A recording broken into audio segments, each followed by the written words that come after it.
देखो, हेलो, आज हम आप लोगों के सामने और प्रश्न लेके आए जो डी ब्लॉक तत्व से हैं। जितने भी क्वेश्चन होंगे हम आपको सारे करा देंगे। देखो, अगला क्वेश्चन है मेरा, अगला क्वेश्चन है, किसी तत्व के 3D कोश में 4 इलेक्ट्रॉन है। किसी तरीके से पूछ सकते हैं, यानी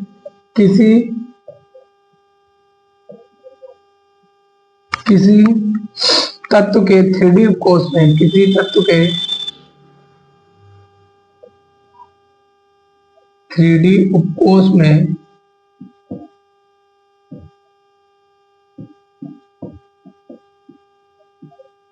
4 इलेक्ट्रॉन, 3D उपकोश में 4 इलेक्ट्रॉन हैं। तत्व के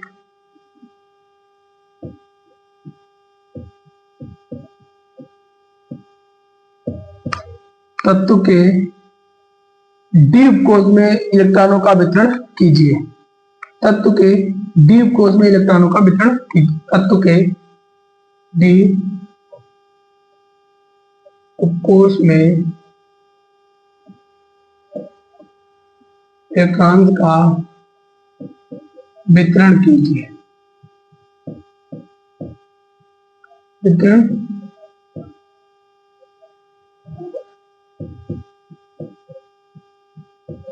कीजिए, ठीक है। अब देखो, ये प्रश्न है, अगर ऐसे आ जाए तो हम इसे करने का तरीका बताते हैं आप लोगों को। अब देखो, वितरण करना है मुझे, क्या करना है मुझे।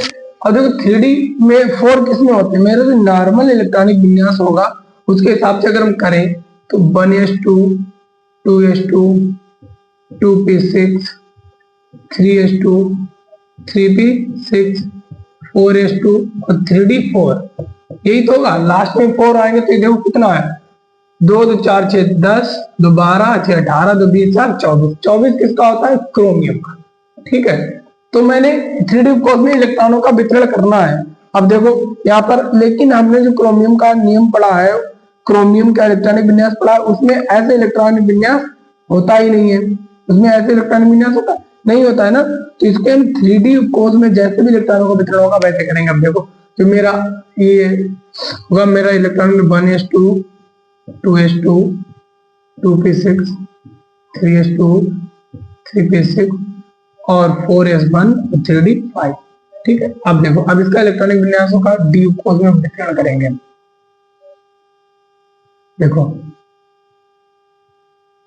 अब डी कोश में इलेक्ट्रॉनों का वितरण, ठीक। इतने 5 इलेक्ट्रॉन है डी कोश, 3D उपकोश। और देखो 4s में मेरा क्या होगा, तो मुझे 3D और 4s का इलेक्ट्रॉनों का, तो 4s में मेरा क्या होगा, ये मेरा 4s में इलेक्ट्रॉनों का वितरण है, ठीक है। अगर वो इस तरीके से क्वेश्चन पूछते हैं तो आप इसे ऐसे करेंगे।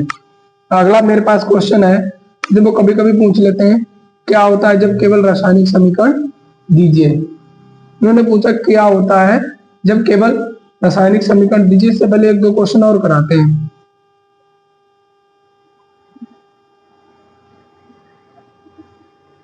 अब देखो,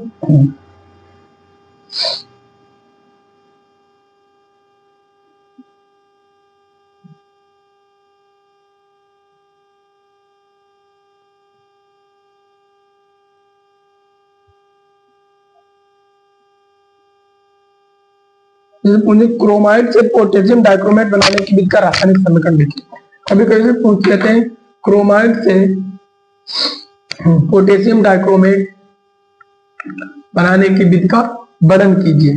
क्रोमाइड से पोटेशियम डाइक्रोमेट, जो हमने आपको बताया था पहले क्लास में भी। अब देखो, अब हम आपको इंपॉर्टेंट क्वेश्चन में कराएंगे, क्रोमाइड से पोटेशियम डाइक्रोमेट बनाने की विधि का रासायनिक समीकरण।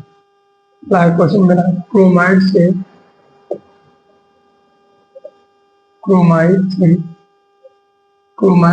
पोटेशियम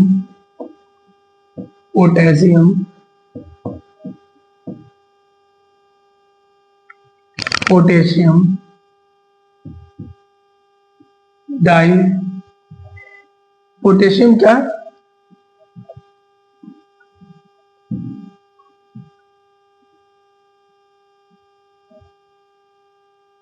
पोटेशियम डाइक्रोमेट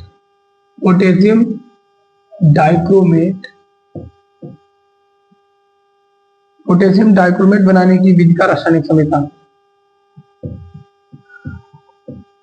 बनाने की विधि का रासायनिक समीकरण। ठीक है, समीकरण दीजिए। ठीक है, देखो पोटेशियम डाइक्रोमेट बनाने की विधि का रासायनिक समीकरण लिखेंगे। अब देखो पोटेशियम क्रोमाइड गैस को होता क्या है, मेरा जो क्रोमाइड होता है वो मैंने बताया FeOCr2O होता है। क्या होता है? FeOCr2O। ठीक, FeOCr2O। अगर हम इसकी क्रिया सोडियम कार्बोनेट से कराएं Na2CO3 और ऑक्सीजन साथ, तो इसकी क्रिया कराएं तो मुझे क्या मिलेगा?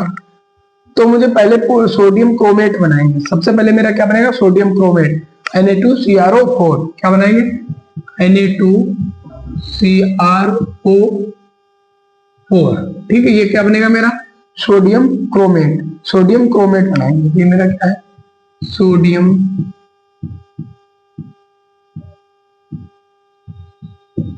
क्रोमेट। ये मेरा क्या है? सोडियम क्रोमेट प्राप्त होगा मुझे। Fe2O3 प्लस Fe2 क्या प्राप्त होगा? Plus Fe2O3 plus CO2। ठीक है, और क्या होगी? Plus CO2। इसे संतुलित करेंगे। अगर इसे 4 से, इसे 8 से, इसे 4 से, इसे 8 से, इसे और यहाँ पे 7 से, यहाँ पर भी 8 से और 2 और 8 से, 2 और 8 से मल्टीप्लाई करेंगे, ये संतुलित होते हैं। ठीक है, अब सोडियम क्रोमेट का क्या करते हैं? अगर हम सोडियम क्रोमेट को कांक H2SO4 के साथ रिएक्ट कराएं तो ये सोडियम डाइक्रोमेट बनाएगा। ठीक है, अगर हम Na2CrO4 की क्रिया कांक H2SO4, कांक होगा यानी कंसंट्रेट से अगर हम इसकी क्रिया कराएं तो मुझे क्या होगा? सोडियम Na2Cr2O7 प्राप्त होगा। सोडियम डाइक्रोमेट क्या प्राप्त होगा? Na2Cr2O7 plus Na2SO4 plus Na2SO4 प्राप्त होगा। Na2SO4 प्राप्त होगा प्लस H2 होगा। ये मेरा क्या होगा? Sodium dichromate. ये मेरा है सोडियम डाइक्रोमेट। डाइक्रोमेट। ठीक है, ये मेरा क्या है? Sodium dichromate. ठीक है, और इसे मल्टीप्लाई करके संतुलित हो जाएगी। ये मेरा क्या है? Sodium dichromate. अगर हम इस सोडियम डाइक्रोमेट की क्रिया Na2Cr2O7 की क्रिया Na2Cr2O7 की क्रिया यदि हम KCl से कराते हैं, क्या KCl से, तो मुझे क्या प्राप्त होगा? पोटेशियम डाइक्रोमेट K2Cr2O7 और प्लस क्या हो जाएगा? NaCl। ठीक है, यहाँ से 2 से मल्टीप्लाई करेंगे, 2 हो जाएगा, यहाँ पे 2 हो जाएगी, तो ये मेरी रिएक्शन क्या होगी? मेरी रिएक्शन संतुलित हो गई। ठीक है, ये मेरा देखो पोटेशियम डाइक्रोमेट है। ये मेरा क्या है? ये मेरा है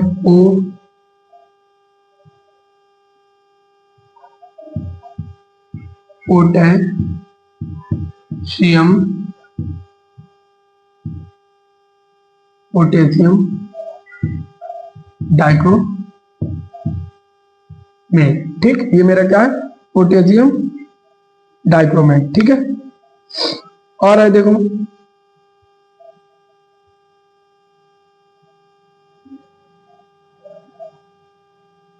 क्या होता है जब दो तीन प्रश्न करेंगे ऐसे हम।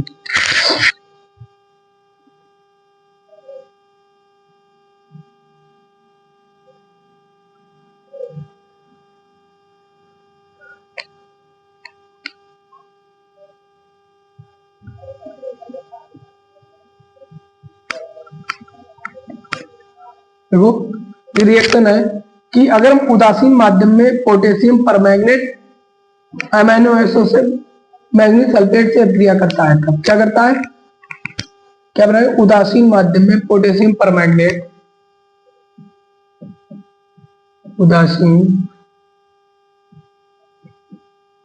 माध्यम में, क्या उदासीन माध्यम में potassium permanganate KMnO4,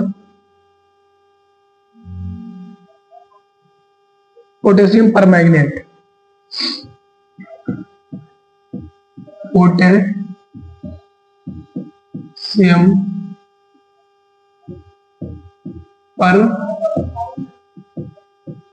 permanganate, potassium permanganate MnSO4 से क्रिया करता है।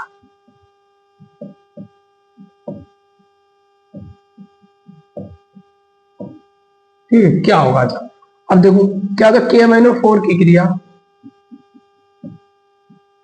अगर हम MnSO4 से कराएंगे, किससे, MnSO4 से कराते हैं, किसकी, जल की उपस्थिति में H2O के साथ में, तो मुझे क्या प्राप्त होगा, देखो तो मुझे मैग्नीज ऑक्साइड, तो क्या मुझे प्राप्त होगा, manganese oxide MnO2 plus K2SO4 plus K2SO4 और प्लस H2SO4 प्राप्त होगा, यानी सल्फ्यूरिक अम्ल। ठीक है, क्या होगा, H2SO4 प्राप्त होगा। संतुलित करो इसे,